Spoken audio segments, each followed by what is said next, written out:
yoo micciiramanii hojjetan ta'e. Wanti kun nama baay'eetu walitti qabame guyyaa baay'eetu adeemame kunoo miidiyaan afaan Amaaraas dubbataa ture. Yaadatta yeroo dheeraadhaaf haasa'aa turanii kaampii Oromootii alatti yeroo dheeraadhaaf haasa'amaa ture. Baasiisaa eenyutu danda'e sitti fakkaata milkeessa? Horii miiliyoona baay'eedhaan lakkaa'amudha. Maal akkamitti gaafatamu kana? Kuni gaaffii tokkoyyuu hin qabu. Kaafaa'oonis miskiinaadha. Sadaqaa uummataatiin jiraata. Abaa'oonis uuma sadaqaa uummatarraa argatanii jiraatu. Hoteela gurguddaa akka kanaa laaqana nyaachuudhaaf jechuun itti kanarratti gaaffiin hin ka'u.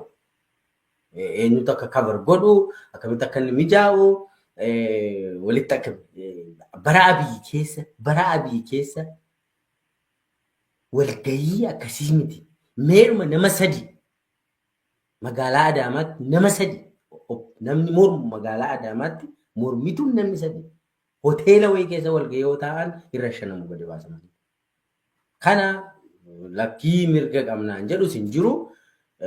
Kuni beekamaadha isin jechuu kanan.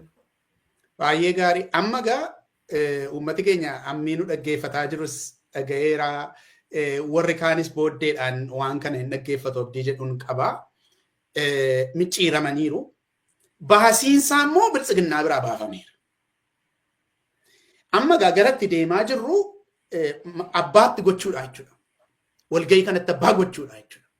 Amma achitti kan walga'e jaarmiyaalee 16 kan tarreeffame argiteetta ibsa isaaniitti amma gaan dhufnaa ibsa isaanii dubbanna gaa amma kana booddee abbaatti goonee erga raawwannee booddee abbaan walga'ii kanaa eenyu kan jedhu ergatti goonee booddee ibsa isaanii immoo dubbanna. Abbaan isaa erga baramee booddee jechuudha. Amma gaa baasiisaa kan baase yoo biltsiginnaa ta'e. Amma isa warri Itiyoo Foorumii Makkalaakayaatu baasee Yamaaliyyoo maaloo jedhan sana adiifnu isa. Garuu horiin biltsiginnaa biraa maaliif ji'a tokko yookaan torban sadii mitiiti. Nama hamma kana hoteelatti naqanii baasee amma kana baasuu dhiisiiti guyyaa 2-3 dhiisuu danda'u paartileen kun lamaanii baasiisaa biltsiginnaan baaseera. Kun waan ifa galaadha. Biltsiginnaatu kabarii godhe tokko. Lammaffaa jarri kun harki isaanii micciirameetu du'a sodaatanii waan kanatti galan. Jaallatanii miti. Isaan biraa dhufee miti. Gootan malee jedhamanii jechuudha. Doorsifamaniiru jechuudha. Kanadha kan inni inti jechuu barbaada. Gabaabaa dubbii abbaan walga'ii kana abbaansa taatota hin jenne nuyi aaktaroota warra aaktii godhan miti amma. Taatota miti. Yookaan immoo warra achitti argame miti. Warra uffata aadaa uffatee qamisii naxalaa lafarra gotote miti. Abbaan dhimma kanaadha biltsiginnaa ta'uusaa beekuun baay'ee gaariidha. Wal hubachiisuun gaariidha jechuudha. Kana erga walitti himnee booddee ragaarra dhaabbannee immoo lakkii kuni sirrii miti namni jedhu ammas ragaa baafatee falmuu danda'a. Garuu hamma nuyi beennutti, hamma nuyi arginetti, hamma nuyi hubannetti abbaan walga'ii kana abbaan oonariinsaa biltsiginnaa. Kana beekuun gaariidha jechuudha. Erga abbaatti goonee egaa amma gara fuulduraatti mee atarkaanfannu abbaan isaa biltsiginnaadha. Aaktaroonni taatonni baay'een achitti argamaniiru. Ka'umsi isaas biltsiginnaa Abiyyidha. Dubbanneerra. Eeyyee. Kan baasii baases jaradhaa inneera. Kanaaf abbaan dhimmaa eenyudha? Biltsiginnaadha jechuudha. Biltsiginnaadha. Amma waa'ee hiika isaatii maal jechuudha jennee kontekstii isa sila haasofne paartileen Oromoo jireenya isaan jiraatan akkamitti akka isaan jiraataa turan akkamitti akka isaan ilaalamaa turanii waan hundi keenya beeknudha silas immoo gabaabduu irraa kaafneera kontekstii sana keessatti hiikatti kennuuf deemnaa jechuudha. Kanaaf hooggansi paartiidhaa yennaa sodaachifamee waan tokkotti galee yookaan immoo yennaa sodaate maaliif sodaatteen jedhamu cubbuu miti kun. Cubbuu miti. Ani ituun iddoo isaanii jiraadhe waan kanarra fooyyee qabu gochuu dhiisuu danda'a. Milkeessaanis akkuma kana. Garuu waan ta'e haasa'aa jirra. Waan ta'e dubbataa jirra. Waan adeemaa jiru dubbataa jirra. Oromoo keessa waan deemaa jiru dubbataa jirra. Waan Oromoo wal dubbachiisaa jiru dubbataa jirra. Kana walitti haasa'uun baay'ee gaariidha. Amma gaa gurmuuwwan hawaasaa achitti argaman kuni 16 lakkoofsaanii milkeessa. Aja. Waa'ee hin beeku achi keessaan dhugaa dubbachuuf. Tokkoon isaanii hin beekaman.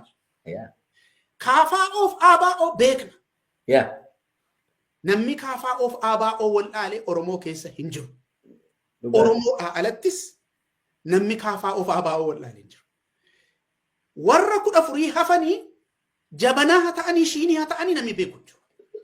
Ani takkaa dhagahee hin beeku jedha galzittanii. Hin beeku maqaan hundi isaanii hojmaata maalii? Eessaa yaa'anii wucii maalii toon qaaquu maalii keessaa gadi yaa'e caccabee ani hin beeku. Egaa kan biltsiginnaati abbaan dhimmaa biltsiginnaa erga jenne biltsiginnaatu shaanxaa kennee fi shaanxaa babbaattatanii dhufanii.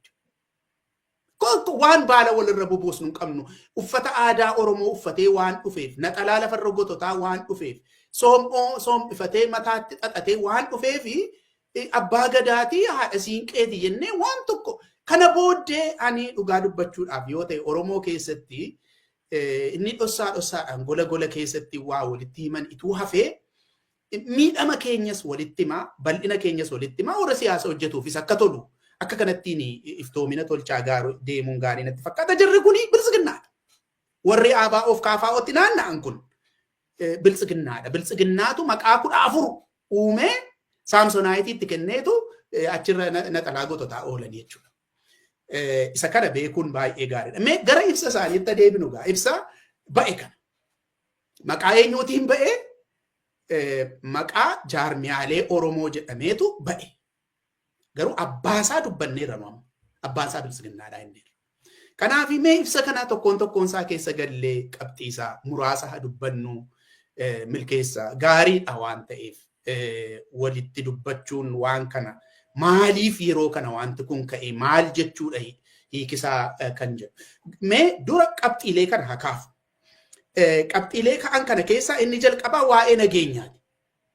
Waa'ee nageenyaa ilaalchisee KFO'f ABO'tti imaanaa kennannee jedha. Qabxiin jalqaba. Maal imaanaatti kennatanii